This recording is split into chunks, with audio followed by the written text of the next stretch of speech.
大家好，今日賢者屋介紹嘅呢條比較特別啦，係木化石嚟嘅。咁呢粒唔係啦，呢粒就叫鳳凰石。咁我哋今日就唔講住啦。好，木化石又有咩用呢？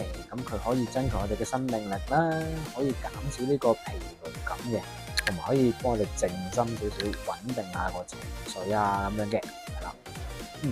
咁呢條嚟講，我哋講一度係幾多 mm 先？12mm 啦，都大 size 嚟啦。好，咁試埋上手就係咁樣啦。咁幾襯嘅呢粒鳳凰石，幾舒服嘅。咁我哋之前都介紹過嘅，咁想知佢嘅功效嘅朋友都可以去揾翻我哋介紹鳳凰石嘅呢段片啦。好，咁今日介紹嘅就係木化石啦。咁中意呢條片嘅可以 like 同 share 俾朋友啦。